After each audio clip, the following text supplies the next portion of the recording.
so far we have discussed the problem or the augmented Lagrangian function in the context of equality constraint, but the question is, we do also have inequality constraints, and if we have inequality constraint, how does this overall approach changes? So that's what we will focus now in this part of the lecture, where we will be seeing how we can incorporate overall inequality constraint in the augmented Lagrangian formulation, and we can create a new function from the objective function using the inequality constraint.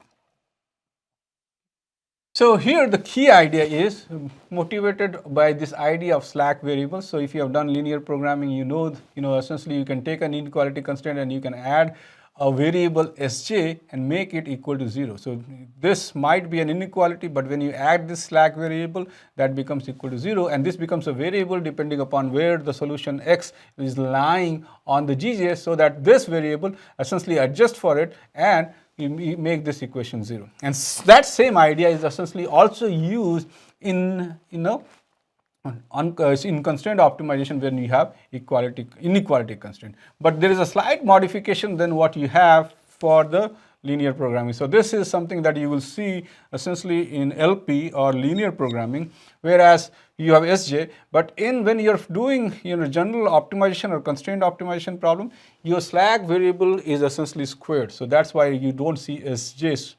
In the linear programming you will see Sj, but in the general problem you will see Sj squared, so that this S variable is essentially depending on whether it's negative or positive, but when you square it, it will be always positive and it will be added to the inequality constraint, and that becomes equal to 0. So you add additional variable which is known as slack variable Sj to the inequality constraint and make that equality constraint. So that's one. Now this inequality constraint becomes an equality constraint. Then what is the idea? Then we can treat it as an equality constraint, and whatever I have talked before, where we had an objective function and equality constraint and we were able to formulate the augmented Lagrangian using that, is exactly what we are going to use, because now we have taken an inequality constraint and converted that into equality constraint. So whatever we talked previously, we can use that same framework. So the idea is add a slack variable, square it, add to the inequality constraint, make that equality constraint, and then if that's the case,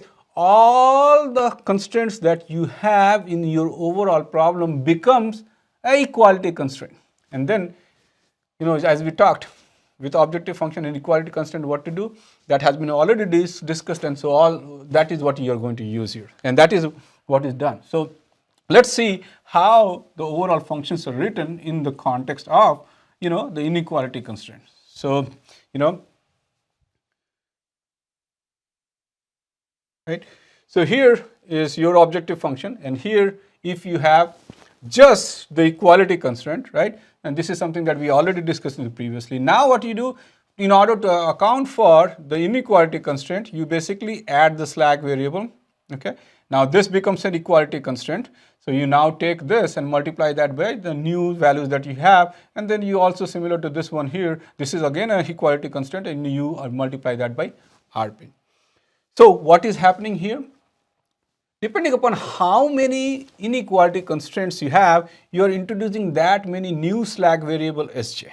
So if you have 3 inequality constraints, then in order for you to make this inequality constraint into an equality constraint by adding a slack variable, you will need 3 of those slack variables. So now you will have 3 new slack variables introduced in this overall problem, on top of the news that you have, because the news need to be multiplied to the equality function and the Rp.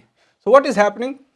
You will typically increase the dimensionality of the problem, or the number of variables that are typically there in the overall problem is going to increase. Okay, why?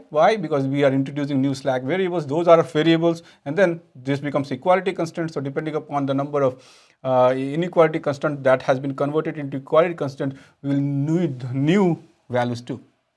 Now, typically, what we do is we rewrite, and this is a rewrote version where we do not use slack variables and we write it in a slightly different form. And this will become, in this formulation, what we do is we multiply each of the inequality constraint and convert that constraint into this max function which basically accounts for maximum values of Gj, so that the inequality or this nu divided by 2rp.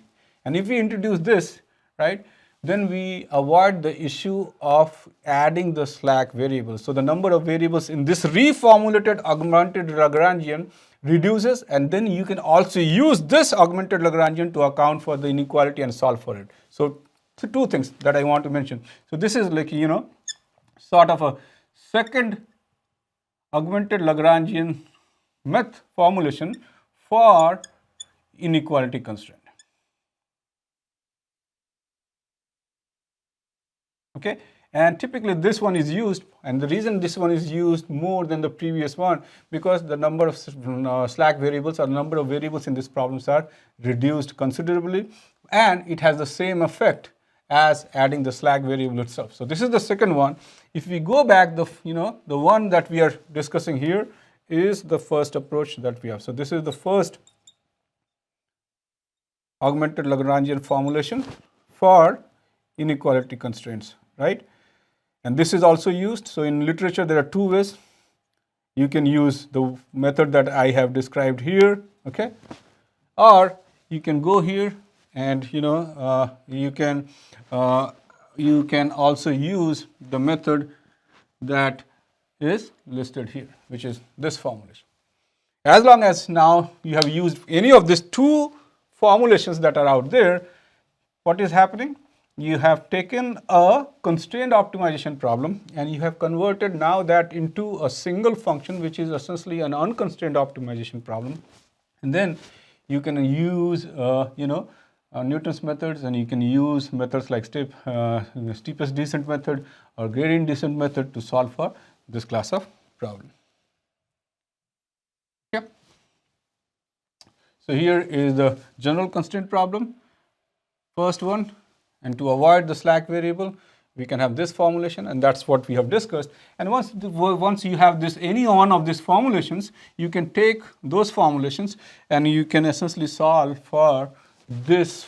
Now this becomes your overall objective function for the constraint optimization problem, and then you use steepest descent or Newton's method and you solve for this problem. And the solution where you converge, you look for the stopping criteria. Wherever it's converging, that's where you stop, and that's the first kind of approach that is used for solving a constraint optimization problem. So summarizing, the main thing that you want to understand in this lecture is the concept of augmented Lagrangian. What it allows you to do is it allows you to convert a constraint optimization problem into an unconstrained optimization problem. And there are two key things that you need to know is like, okay, you have to handle an equality constraint, and then you have to handle inequality constraint. The inequality constraints are handled by adding of a slack variable, where you don't need the slack variables in the equality constraint. And then you do take a linear combination of all the equality functions, add that to your objective function, and you use that augmented Lagrangian function as your main objective function. And then you can use any technique that you use to solve for unconstrained optimization problem to solve for constraint optimization problem. Okay, so in nutshell cover the main core concept or one of the main approaches that are used to solve for constraint optimization problem.